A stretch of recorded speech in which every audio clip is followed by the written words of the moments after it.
Bulabraka, Fiji, and welcome to Gold FM's Speak Your Mind.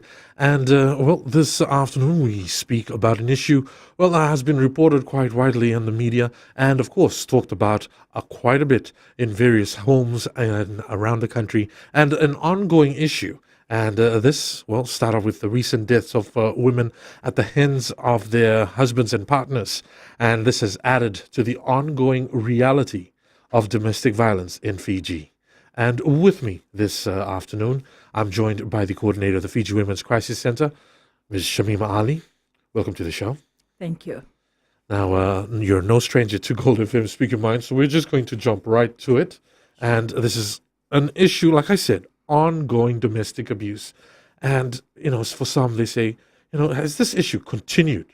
How have we progressed in Fiji? Now, just the recent incidents have clearly reflects just how it is, what a situation we have in our country. Now, we've had the death of the journalist, Losana McGowan, and sadly, the death also of a young lady that was burnt by her husband in Lotoka.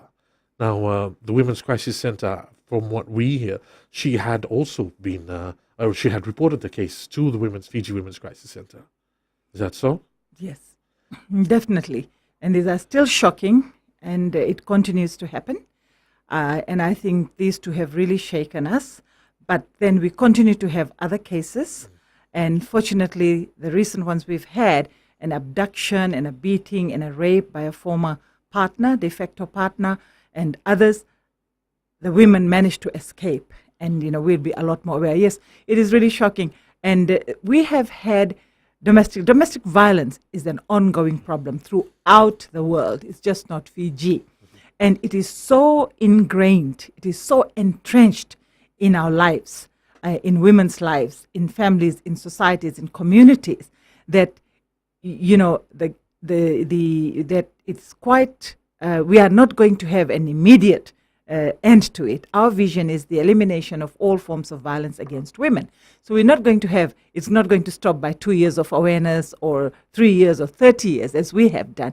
It will take time, but there are other factors that do influence, how men behave so badly. Women coming into their own, more laws for women, more protection issues for women, more protection for women in terms of legislation, police, and so on. Mm-hmm. So men who are of that mind, when women start exercising their rights, so they're under a great threat, and they really don't want women like that. And once women decide they are going to have had enough, they're going to seek help, or they are leaving, that is when it's the most dangerous for them. And more men are resorting to that kind of extreme violence. And there are also some copycat ones, what is happening overseas, and it's reported, and they feel that they can do the same. Now, let's look at that. You mentioned that the ongoing violence, and also looking at, we're looking at the last year, when we spoke with the Fiji Women's Crisis Center, you reported that there are a lot more cases being reported, but not necessarily mean that the cases of domestic violence have reduced, right? And now we're looking at more and more men being reported to be doing these types of violence, as copycats that you mentioned. What do women need to look out for? What are the signs, and how do they know? And we'll also touch on why women don't report this. But what do women need to look out for? They need to look out for controlling behavior from men, coercion, coercive behavior where women are under pressure to change. It can start when a man and a young man and a woman are going out together before marriage, and things like, monitoring how short her skirt is, changing the behavior, the dressing, who she talks to, her socializing, and all those things, trying to monitor and control that. How short her hair should be, who is she looking at, why are you looking at that man, do you know him from before? As soon as that starts, that is the beginning of it all. A man who is comfortable in himself, who's confident of himself, who is secure, and things like that, who's not insecure, will not bother about those things. He will like a woman, and he'll go after her, he will get her, and they get together, But those men who are insecure, these are the men who are really into the man-woman roles and starting the controlling behavior there. So look out for that. I always say to young women, Once that starts, run as fast and as far as you can, really. You'd think that with the level of education and the exposure to various, other forms of, with television and also the information about domestic violence, abuse of women, you'd think that the attitude of men would have changed. There have been changes, but these men are watching other men doing these things. Like in our male advocacy, some men start admitting their bad behavior that they indulge in. And they will say, but I saw my grandfather doing that. I saw my father doing that. I don't know anything else. I don't know how to be with women. So they're watching and learning that behavior. Their role models are the males in their families. And they see the women in their families internalizing, taking it all in, enduring, and not speaking out. And that's the behavior they expect from women. No? So while we can say there is no excuse now with all this education, but no, what happens within the home, and then that's also in the community, it goes into our institutions, those things are very much still there. All right, so these are factors that perpetuate these types of violences. Let's look at the family. Now, what other incidents from the case studies that the Fiji Women's Crisis Center have experienced over the years? Now, what are some of the other factors within that family? There's always the joke about the mother-in-law in the family. And there has been reports of mothers-in-law that actually help to encourage these types of abuse. Yes, the mother-in-law problem. Yes, but you see, again, it's a gender issue. It's about gender power relations. It's about that, the discrimination, the inequalities, the way we treat girls and boys. This is the root cause. The gender power, unequal gender power relations, how men and women relate to each other, what our expectations are from girls, what our expectations are for boys, and this is what they are enacting, and they're pressurized within the families and so on to do that. So the mother-in-law problem, she most probably was treated the same way. So for once in her life, she has some power as the mother-in-law, as the matriarch. So remember, men make the rules. The women police it. And if they don't police it, there's punishment for them too. So make sure your daughter-in-law behaves well, your daughter behaves well. Anything goes wrong in a family, it's the woman's fault, the mother's fault. A child gets sexually abused by her own father or close relative. The first question they will ask is, why did the man behave like that? They will say, where was the mother? It's not her fault that the child got abused. It's the perpetrator who did it, who chose to do this. So often the onus is on the women to make sure everything is carried out. So this woman then suddenly finds some power, and the only power she can exercise is over the daughters-in-law. So whatever she went through by her mother-in-law, she will then perpetuate that, the same kind of behavior towards her, because she's got power and control here and things like this. So, so we also have to understand that, and that awareness also we are already doing and things like that. Well, on that note, we'll take a short break here on Gold FM Speak Your Mind and continue the discussion right after this break. You can call in with your comments on 3220906 and 3220907 or flick us an email at goldfm@fbc.com.fj.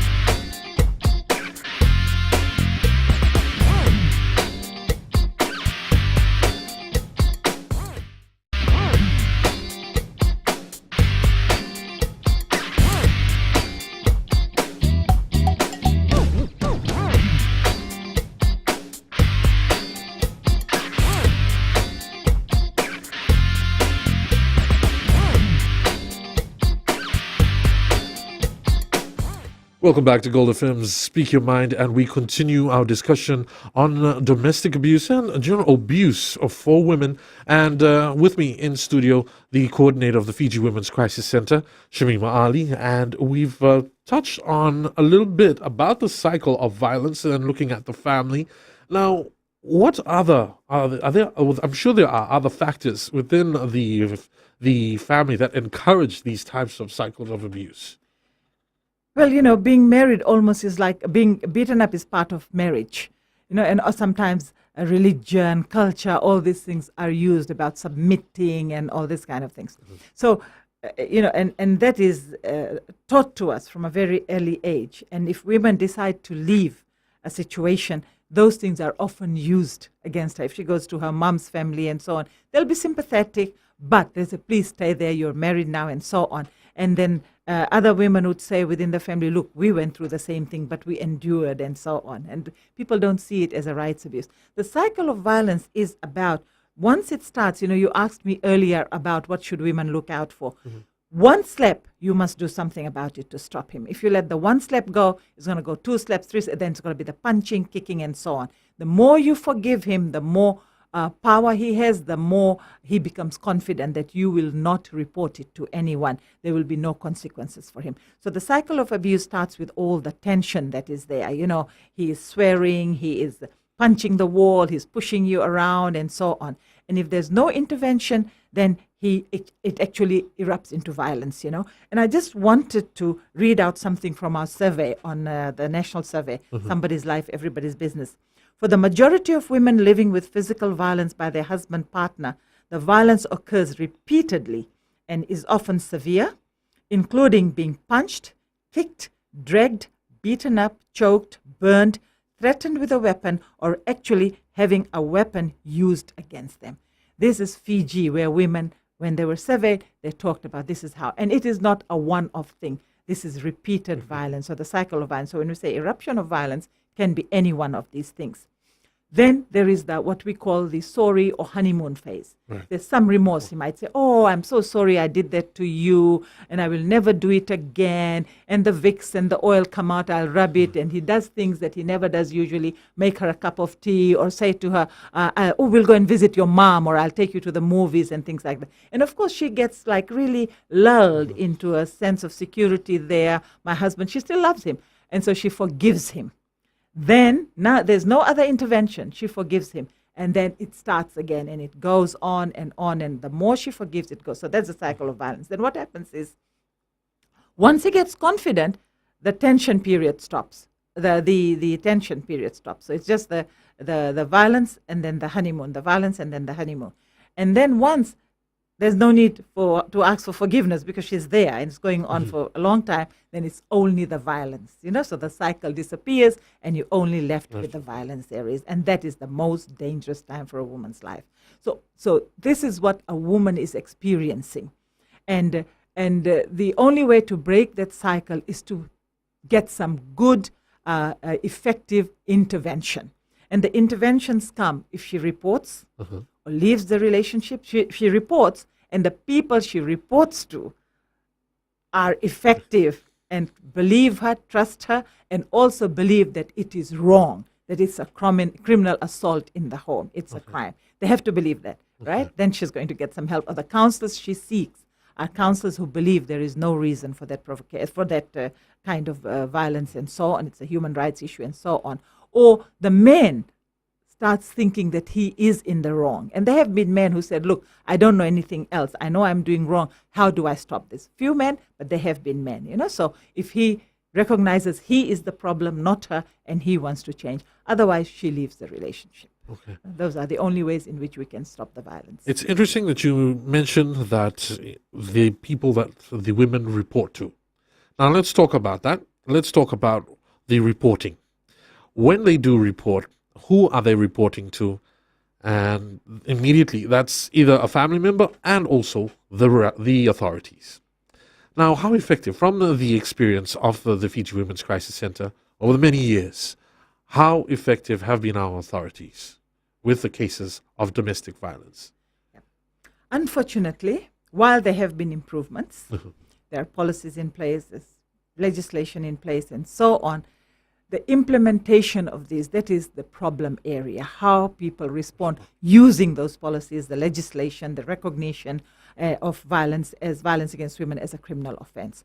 We're really still struggling with that problem. So you have periods where everything is good, and then you have periods where things go wrong. And over the last few years, things have gone very, very wrong. We have had, it also depends on who's at the helm, how interested is that person in this area of gender-based violence, because one of the things the police tests do show, and we haven't seen one for a long time, but when we used to get it quite easily, you could see that, when you talk about assault cases, the majority of those, and I think recently they released that the majority of assault cases, I think they said something like 70% was gender-based violence. Okay? That's a big Yeah, percentage. that's a big percentage. So majority of that is that it's not two guys beating each other up. They are strangers beating each other up. It's a man who's supposed to love and cherish and look after and protect this woman. His violence on that woman. That is what it's all about. So, but still, that whole attitude, the cultural, traditional attitude, it's a family affair. I was going to ask, how does culture play? I mean, Yeah. how have we Yep. changed Yeah. over the years? Yeah. We know how restrictive our cultures Yes. have been. It has changed, but what is our situation now? Where women are concerned, sometimes it's like it's all cast in stone. We cannot shift it while everything else is changing. We don't follow the old methods anymore. When it comes to women and the violence and inequalities, that is when the culture, tradition, religious arguments are used most often. Lots of changes, a lot of the faith-based organizations are taking up the issue and so on, but still a lot more to be done. Within the police force, we're having a lot of problems at the moment, and we're talking about it. We are trying to address it. Some very good police officers who want to work with us, but those cultural attitudes we take into every place that we go. As a media person, if you did not know any better, you would bring that in, and that's how you will behave. In the same way, the police are also belong to our society. They take those things in. So a solid grounding at the academy, as soon as they are recruited and ongoing, that will change the mind. That is why we say, all right, the attitudes won't change, so legislate it. At least they will follow the law. But even that is not done, So we are finding that domestic violence restraining orders, which are with the new legislation, the new decree, it's easier to get, should be very easy, and more people have been empowered, have been given the powers to do that. But there is a lack of knowledge within police stations. Women are threatened. These are some of the challenges we have. And I also want to say, let us not disregard the very good police officers who are doing their job. But these are the challenges we have. So the DVROs, the women is told, I hope you're telling the truth, otherwise I will charge you for giving false information. Is this still happening quite often? Yes. That's why we have had to set up a legal services department at the crisis center, because our lawyers are getting out there trying to bail women out and things like that. The man comes in with a few scratches and says, she hit me. So immediately both are put in the cell. We've had instances like that. Or the man preempts the woman with a DVRO, and he's given one very easily, because there's an occupancy order too. If you get that, he can be ordered to leave the house. So he quickly gets that. The women find it very difficult to access the DVRO, even though the legislation is there. Well, we'll continue this discussion right after this short break here on Gold FM Speak Your Mind.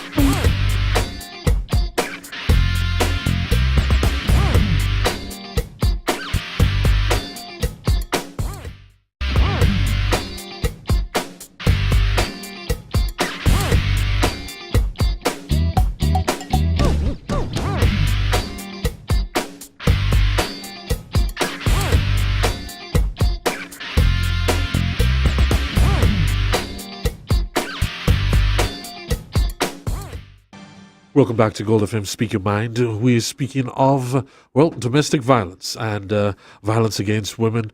And with me, we continue our discussion with the coordinator of the Fiji Women's Crisis Center, Shamima Ali. Now, just before we went to the break, we were getting to a very interesting part about legislation and enacting the legislation and the challenges the Fiji Women's Crisis Center and also those who report to the police that they may face. And you mentioned you have quite a big legal team that have to deal with the reports. Now, backtracking a little bit, DVRO, for the benefit for some of our listeners and viewers, would you just explain the order of how reports are fielded at the police stations? Okay. So it's called the Domestic Violence Restraining Order. Mm-hmm. And what does that entail? What it means is that it stops your partner, your husband, from coming anywhere near you, being in contact with you, all those things that keeps you safe. Not even a phone call, any of text messages, email, no contact whatsoever. Some don't understand that bit. And don't. Some women will continue to have contact with their partners. Exactly. And we have to tell them, you are breaching also. You got the DVRO. The fact that you both texting each other is, because women actually don't want to leave their partners. They love them. They just want them to change, so they'll find somewhere. Even when you put them in shelters and tell them that look, he must not know where you are, they will tell him the location, because they want their husbands to find them and come for them, and they want a change, and things like that. They really don't want that total, cut off from them. So anyway, so that's what it, and then also you can, that also can through court give you occupancy of the house with the children, and he needs to go out and find a place to stay so that he's not near you. So all those things are provided within that legislation, within the DV decree. And the police stations can give it, and they can get it from on the phone from magistrates. All those provisions are there. So people, when you go to a police station, if you're reporting, ask that you want a DVRO. Sometimes police stations don't even have copies. My branches have had to copy it and give it to police stations to assist them, to say, look, here, there's no more any excuse, we don't have any, and things like that. And a magistrate should be on call over the weekend, after hours, after working hours, and so on. And so there should not be any excuse. Magistrate is not in his house, or is not answering his phone or her phone or something like that, So that's one of the provision. And once you have that, you should have a copy. He has a copy. A copy should be delivered to him. He should, and sometimes that's another problem. We can't find him. Yeah. And he's mucking around the woman all the time. She can say where he is to be found. We just had a case, I think yesterday, my staff were telling me, the guy was seen all over the town, and the woman was being told that they can't find him. She said, come, so she actually went with the police officer and said where his car was and everything else. So, so often those are the excuses. One excuse we heard was, I don't have enough top-up on my phone, and I don't have the money to top up the official phone. So therefore, the domestic DVROs are piling up like this, because he needs to be delivered one ASAP and things like that, and always ask for a copy of it. And as soon as he breaches it, you need to call the police station, and the onus is on them that's a breach, and they can act on it. So sometimes they say, and he often does it on a Friday or a Saturday, weekend. And then the police will say, well, sorry, court is closed, Monday. So we cannot, but they can. There is provision for them to act on it immediately as soon as there is a breach. So remember that. And when all else fails, call the crisis center, 24-hour line. We will tell you what to do. Even if you're far away in Lao or Ngau or wherever you are. I was going to ask. Yes, we will be able to guide you. We'll be able to tell you who you can go to and things like that. And we can liaise with the police in your area about it. Okay. So regardless whether it'll be a public holiday, let that not be an excuse. No, not an excuse. Not an excuse at all. Never.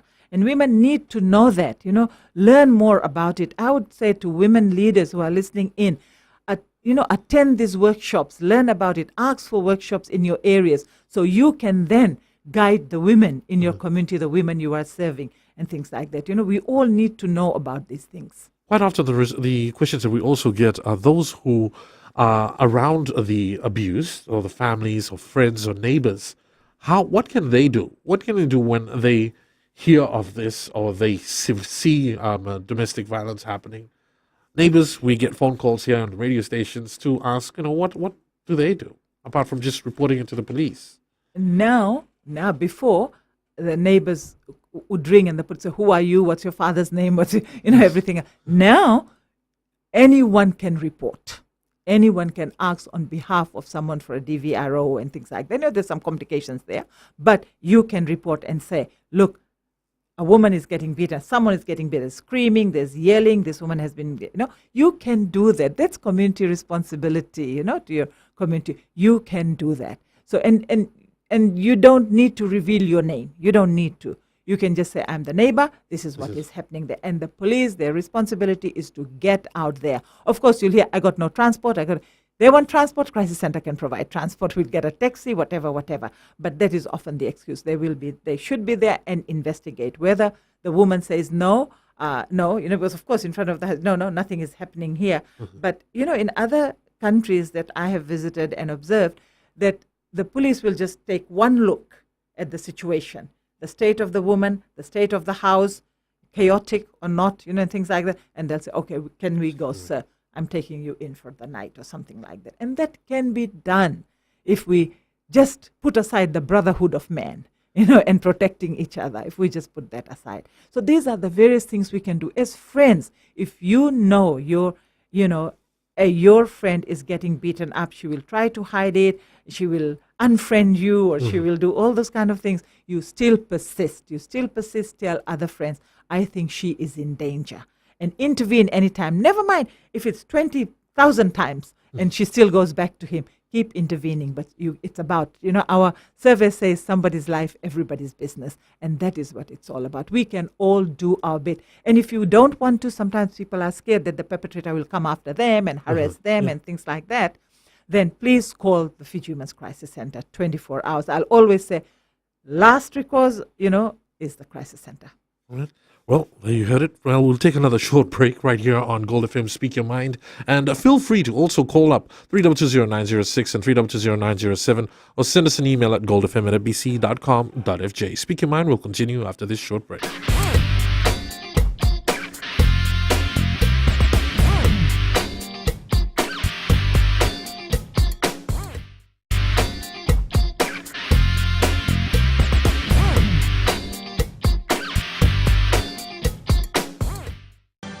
You're back on Gold FM, Speak Your Mind, and we continue to discuss the issue of violence against women. And, with me in studio still, the coordinator of the Fiji Women's Crisis Center. Now, let's talk about culture and the culture, our traditional cultures, as we say. We have, I'm often told that, we have these checks and balances in our culture. We have in the Toke culture the issue of the mbulumbulu, the process of mbulumbulu, forgiveness, asking for forgiveness, and quite often is utilized in cases of domestic violence.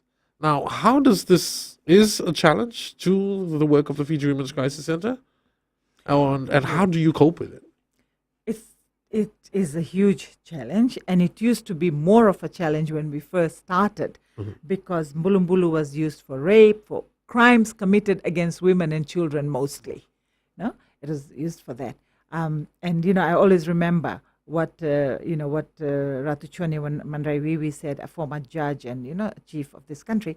He said at a meeting that mbulumbulu is to bring about peace between the two. The law must take its course between the two families, but not to excuse the crime.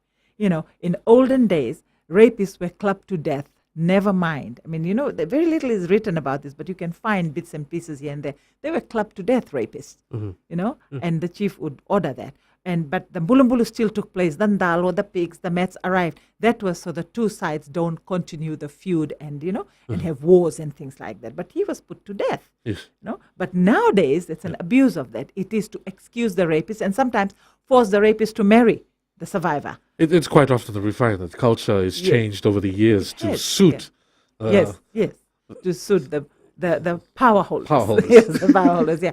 So, but, before when we first started, it used to be used as a mitigating factor when in court, and we fought really hard against it, and so therefore it is now no longer used as a mitigating factor. But sometimes we have heard, we have been told, and we have found it out to be true, is some police officers will tell the rapist, just go do the mbulumbulu. And in one case, the police actually went with the rapist, it was a gang rape, to take the mbulumbulu to the survivor's place. So that is against the law. You can report those kind of things. You should report those kind of things. So, and then if the woman decides not to leave, women know when they've had enough.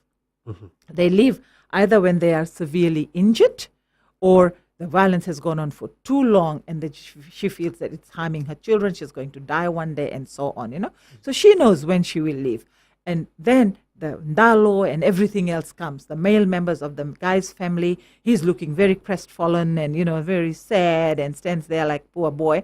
And then everybody else says, you're disrespecting culture if you don't go back. And the woman saying, no, I don't want to go, kind of thing. And they send her back. And that pressure, the cultural pressure is there. But I'm glad to see that less and less of that is happening. But in the rural areas, some of that practice still continues. I mean, why we talk about rural, in the Lami area, we've had recent case, and so it's around here also. It depends on the police station. It depends on the people who are there, and also it depends on the community who are, and how aware they are of the situation.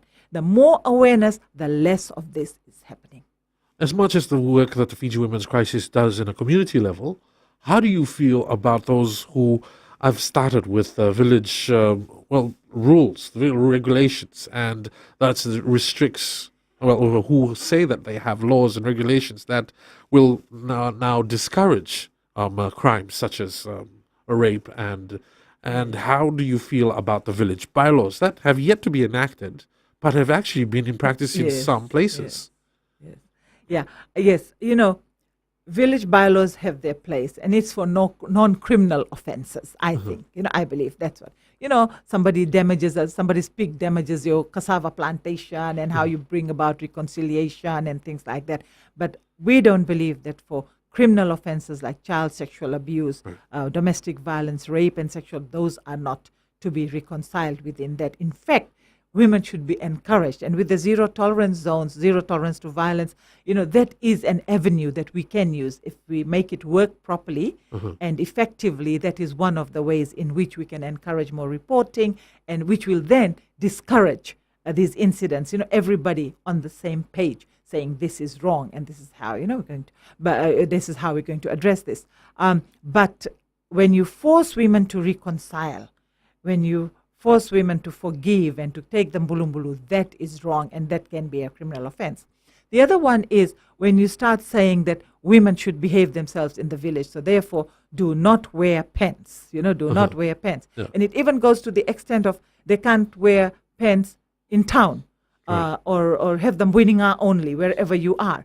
Not to have your hair tied back. Tied back and straightened and things like that. Cut short. Yes, so those kind of things. When you start restricting women's behavior, then you will see an escalation in violence. That I know in a village, and where this kind of rules were made, and women, and it is a very metropolitan town, like it's a jet set town. I'll say it. It's a jet set town, where women are going out to work in the tourism industry. They're in the salespeople, in the in the handicraft and all that. And so they wear the skirt and blouse. And there were guys who were waiting outside of the village, and they were threatening violence on these women if they did not change their clothes before entering the village. So that kind of ridiculousness.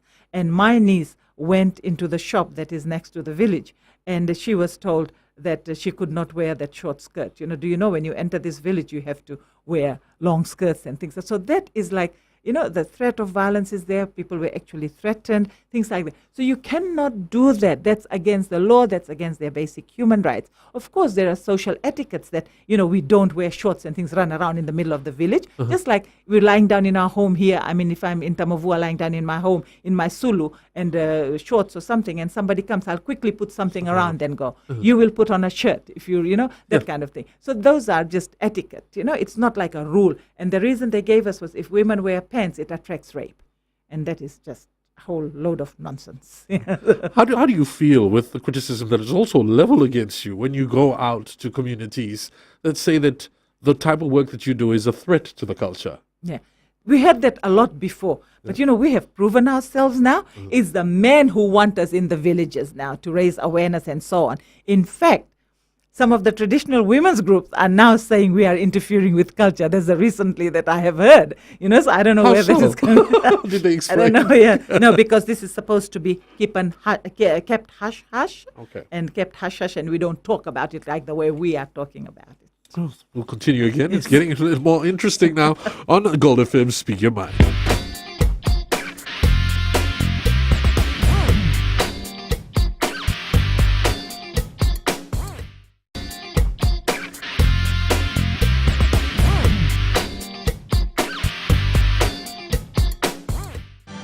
Gold FM Speak Your Mind on its final segment, and we are continuing our discussion with the coordinator of the Fiji Women's Crisis Center, Shamima Ali. Now, in 2013, a survey was released by FWCC it took into account, it was a report on violence against women and the situation. Now, how has that been received? We've got a couple of years now that, how has that been received by the public and the communities that you have worked with?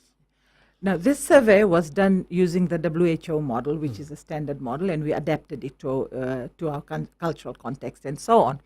And we partnered with the Fiji Bureau of Statistics to do this. They provided all the technical assistance and so on. So one cannot say this NGO went off and did this. And we don't. No. Yeah, so it was done very, very properly and, and technically sound, and a wonderful analysis, feminist analysis of the violence, and a lot of information.